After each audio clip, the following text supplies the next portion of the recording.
बिस्मिल्लाहिर्रहमानिर्रहीम। अस्सलाम वालेकुम। आज 6 जून बरोज़ जुमेरात हम बात करेंगे दो अहम इशूज़ के हवाले से। इलेक्शन ट्राइब्यूनल से मुतल्लिक बहुत बड़ी समाअत हुई है। इस्लामाबाद हाई कोर्ट के जो इलेक्शन ट्राइब्यूनल हैं जस्टिस तारिक महमूद जहांगीरी साहब की तरफ से और पाकिस्तान तहरीक इंसाफ की दरखास्तों पर इस्लामाबाद हाई कोर्ट में जो समाअत हुई है और पाकिस्तान तहरीक इंसाफ की दरखास्तों को समाअत के लिए मंजूर किया गया है उसके ऊपर भी मैं बात करूँगा। और तवील समाअत हुई है इलेक्शन कमीशन ऑफ पाकिस्तान में, उसके ऊपर भी हम बात करेंगे। सबसे पहले एक चीज़ की मैं दुरुस्तगी कर दूँ। कल हमने बात की थी कि मुस्लिम लीग नून के MNA दानियाल चौधरी समेत जो साबिक लीगी सेनेटर हैं चौधरी तनवीर वगैरह की ज़मानतें खारिज हो गई हैं। तो कल चूँकि ज़ुबानी फ़ैसला था तो उसमें गलती हो गई है, उसकी दुरुस्तगी मैं करना चाहता हूँ।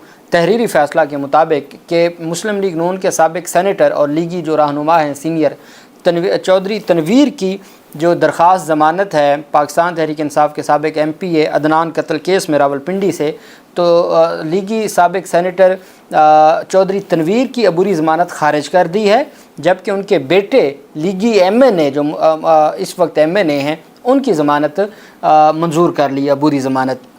दो बेटे और एक भाई उसमें नामज़द था, तो वो उन तीनों की अबूरी ज़मानतें मंजूर कर ली गई हैं और सिर्फ चौधरी तनवीर की हद तक ज़मानत खारिज की गई है। ये जज हैं जो एडिशनल डिस्ट्रिक्ट एंड सेशन जज राना सुहेल रावलपिंडी के, उन्होंने ये तहरीर हुक्मनामा जारी किया है। तो चूँकि कल रात इसके ऊपर मैंने बात की थी तो हमारे अखलाकियात का और प्रोफेशनलिज़म का तकाज़ा है कि वो दुरुस्तगी मैं कर दूँ और उस पर मैं माजरत भी कर लूँ।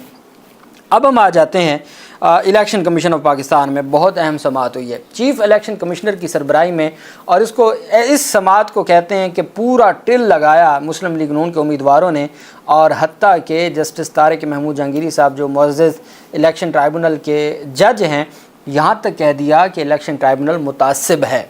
अब आगे चलें। इलेक्शन कमीशन ऑफ पाकिस्तान में समाअत हुई और 4 रुकनी बेंच था चीफ़ इलेक्शन कमिश्नर की सरबराही में। मुस्लिम लीग नून के जो MNA हैं तारिक फजल चौधरी, अंजुम अकील ख़ान और राजा खुरम नवाज़ कमरा अदालत में मौजूद थे। समाअत के दौरान पाकिस्तान तहरीक इंसाफ ने बताया कि इस्लामाबाद हाई कोर्ट में हमारी दरख्वास्त पेंडिंग है, आप थोड़ी देर समाअत मौखर कर दें, इस्लामाबाद हाई कोर्ट से फ़ैसला आने दें। तो चीफ़ इलेक्शन कमिश्नर ने पूछा, मुस्लिम लीग नून के उम्मीदवारों ने समाअत मौखर करने की मुखालफत कर दी। वो वहाँ कहते हैं कि ट्राइब्यूनल में तेज़ी से स्पीडी ट्रायल चल रहा है, उसको रोकें।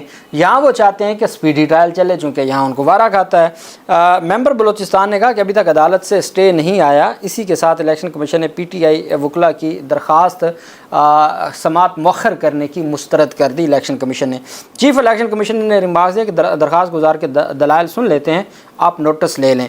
बाद मुस्लिम लीग नून के रहनुमा अंजुम अकील ख़ान के वकील ने दलाइल का आगाज़ करते हुए कहा कि ट्राइब्यूनल में उम्मीदवार की अदम मौजूदगी में पहला फ़ैसला दिया गया। ट्राइब्यूनल की जानिब से हदायत दी गई फॉर्म 47 और फॉर्म 45 इकट्ठे किए जाएँ।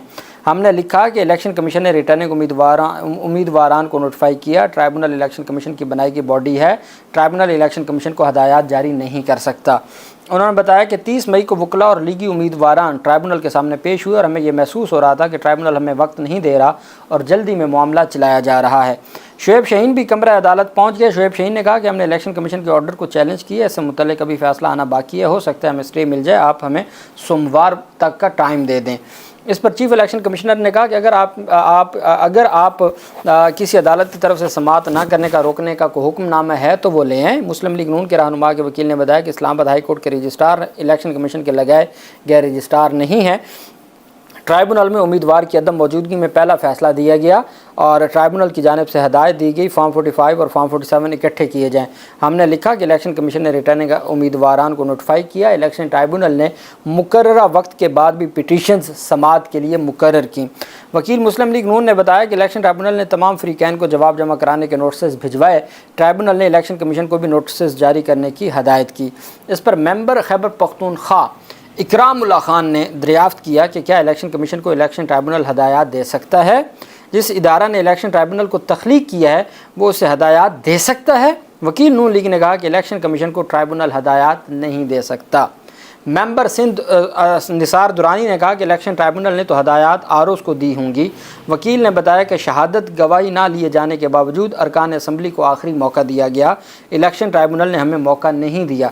इलेक्शन ट्राइब्यूनल तरीक़ेकार के तहत काम नहीं कर रहा। हमने एतराज़ किया, पिटीशंस गैर कानूनी तौर पर दायर हुई। इलेक्शन ट्राइब्यूनल ने पिटीशंस को दरखास्तों में गलतियों को दुरुस्त करने का मौका दे दिया।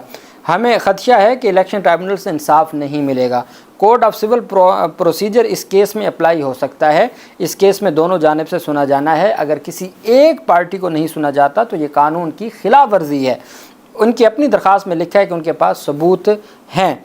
इस मौका पर मेंबर खैबर पख्तूनख्वा ने कहा कि इनकी जानिब से कहा गया है कि बैग लाए गए फिर खोले गए। आप ये कहना चाह रहे हैं कि जुडिशल तरीक़ेकार को देखा नहीं गया। वकील मुस्लिम लीग नून ने दलाल दिया कि जी बिल्कुल, इस मामले में जुडिशल मैनर्स को नहीं अपनाया गया। चार्ज होने से पहले बहस होती है, फिर सबूत पेश किए जाते हैं, फिर क्रॉस चेक होते हैं। Chief election commissioner Sikandar Sultan Raja ने रिमार्क दिया कि आप इतनी देर से ये नहीं कह पा रहे कि सबूत पेश नहीं किए गए। उसके साथ मुस्लिम लीग नून के रहनुमा अंजुम वकील के वकील के दलाल मुकम्मल हुए। राजा खुरम नवाज़ के जो मुस्लिम लीग नून के उम्मीदवार हैं, उन्होंने अपने दलाल शुरू किए। दलाल का आगाज़ करते हुए बताया कि ट्रायल कोर्ट और ट्राइब्यूनल में सबूत पेश किए जाने होते हैं। एक उम्मीदवार की जानिब से जेब से कागज़ निकाल कर दिया जाता है और कहते हैं ये है सबूत, और इन सबूत को मान भी लिया जाता है। हमें इस दस्तावेज़ पर क्रॉस बहस का मौका नहीं दिया जाता। अच्छा, अभी कोई उन दस्तावेज़ात के हवाले से कोई तहरीरी हुक्मनामा नहीं आया। सिर्फ तहरीरी हुक्मनामा है कि रिटर्निंग अफसर को जुर्माना किया है कि आप जवाब नहीं जमा करवा रहे, और जो लीगी उम्मीदवारों को तीसरा मौका दिया कि आप जवाब जमा करवाएं। इसके अलावा तो कोई ऐसा ऑर्डर ही नहीं आया कि जी हमें कोई दस्तावेज़ पे बहस करने का नहीं मौका मिला। भाई आप अपना जवाब तो जमा करवाएं। जवाब जमा होने के बाद किसी दस्तावेज़ पर बहस होगी। अभी तक कौन सा कोई एविडेंस हो गई है, या आपकी कोई एविडेंस क्लोज हो गई है, या कोई आपका जवाब दावा का हक क्लोज हो गया, कुछ भी नहीं हुआ। अभी तक कोई ऐसा ऑर्डर नहीं हुआ। अभी तक तो समनिंग प्रोसीजर चल रहा है। लेकिन वो कहते हैं जनाब कि हमें उस दस्तावेज़ पर क्रॉस बहस का भी मौका नहीं दिया गया। ट्रायल सबूत की बुनियाद पर किया जाता है। ट्रायल कोर्ट को सो मोटो के इख्तियार नहीं दिए गए। ट्राइब्यूनल के जज को हाई कोर्ट के जज के इख्तियार दिए गए जो नहीं दिए जा सकते। वकील राजा खुरम नवाज़ का कहना था कि आप सुप्रीम कोर्ट की पावर इस्तेमाल नहीं कर सकते। वो पावर इस्तेमाल हो सकती है जो इलेक्शन कमीशन दे। ट्रायल हुआ ही नहीं, CPC को फॉलो ही नहीं किया गया। तारिक फजल चौधरी ने दलाल देते हुए वकील तारिक फजल चौधरी ने दलाल देते हुए बताया कि इलेक्शन पिटीशन कभी इलेक्शन ट्राइब्यूनल के सामने पेश नहीं की गई। पिटीशन इस्लामाबाद हाई कोर्ट के सामने पेश की गई। चीफ इलेक्शन कमिश्नर ने सिकंदर सुल्तान राजा ने कहा कि हो सकता है हाई कोर्ट रजिस्ट्रार को ट्राइब्यूनल के लिए भी मुकर्रर किया गया हो। क्या इलेक्शन कमीशन को हाई कोर्ट के चीफ जस्टिस से रजिस्ट्रार तकर्री की कोई तजवीज़ आई? आप कह रहे हैं कि ना इस्लामाबाद हाई कोर्ट ना इलेक्शन कमीशन ने रजिस्ट्रार ट्राइब्यूनल को कोई नोटिफिकेशन किया। वकील तारिक फजल ने जवाब दिया कि दरख्वास्त को दुरुस्त करने के लिए deputy registrar office high court ने दरख्वास्त गुजार को 7 दिन का इजाफी वक्त दिया। पिटीशन 56 दिन बाद दायर की गई। उन्होंने मज़ीद कहा कि रिकॉर्ड तलब किया जा सकता है। ऑफिशियल रिकॉर्ड तलब करने का तरीक़ाकार है। जब कोई फ़रीक चाहे तो वो ऑफिशियल को तलब करवा सकता है, ना कि ट्राइब्यूनल। कैसे ट्राइब्यूनल ने पहले दिन समाअत के बगैर मैंडेट के इलेक्शन कमीशन से रिकॉर्ड कैसे मांग लिया?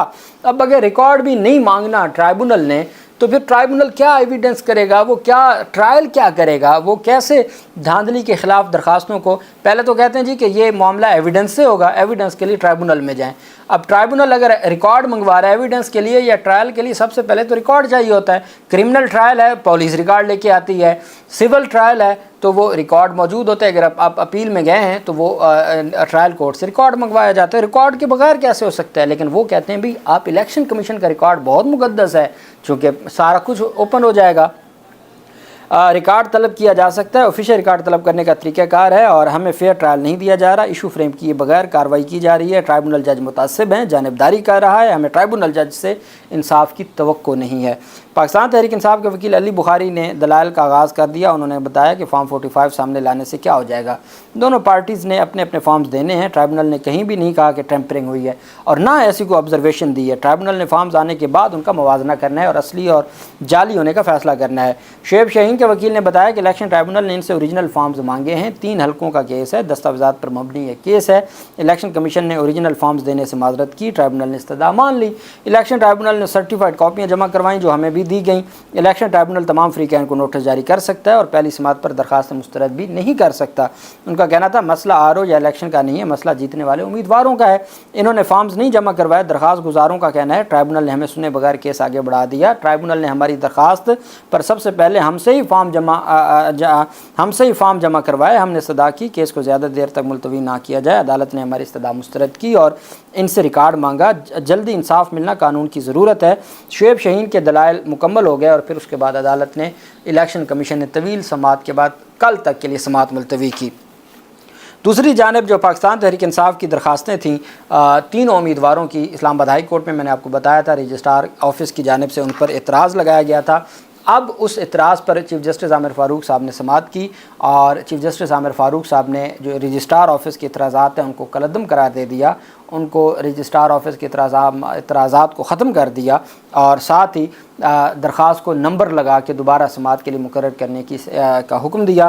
पाकिस्तान तहरीक इंसाफ के वकला ने इस्तदा की कि जनाब वाला मेहरबानी करके आप आज ही समाअत करें, फ़ौरी समाअत करें, चूँकि इलेक्शन कमीशन कार्रवाई आगे बढ़ा रहा है और इलेक्शन कमीशन किसी भी सूरत कार्रवाई रोकना नहीं चाहता। चीफ़ जस्टिस आमिर फ़ारूक ने कहा कि अभी केस आ जाए, उसके बाद तमाम की तमाम चीज़ें जो है वो पहले इस सारे मामले में फ़ाइल आ जाए, नंबर लग के, फिर उसके बाद हम आपकी जो स्टे एप्लीकेशन है उसको भी देख लेते हैं और बाकी चीज़ों को भी देख लेते हैं। तो इस पर फिर इस्लामाबाद हाई कोर्ट ने इस्लामाबाद हाई कोर्ट की जानिब से रजिस्ट्रार ऑफिस की जानिब से नंबर लगा दिया गया। उम्मीद है कि आज ही कुछ देर के बाद, मैं अभी देख रहा था कि शायद अभी को समाअत की जो मुझे मेरे जो हमारे कुलीग हैं या हमारे जो टीम मेंबर हैं इस्लामाबाद हाई कोर्ट में, शायद उन्होंने को व्हाट्सएप पे मुझे डिटेल्स भेज दी हूँ, तो अभी तक डिटेल्स नहीं है, तो उसका मतलब है अभी समाअत नहीं हुई, लेकिन उम्मीद है आज ही समाअत होने का। अब देखना यह है कि चीफ़ जस्टिस आमिर फ़ारूक साहब क्या करते हैं। अल्लाह पाक पाकिस्तान का हामी नासिर हो। बहुत शुक्रिया। अल्लाह हाफिज़। पाकिस्तान जिंदाबाद।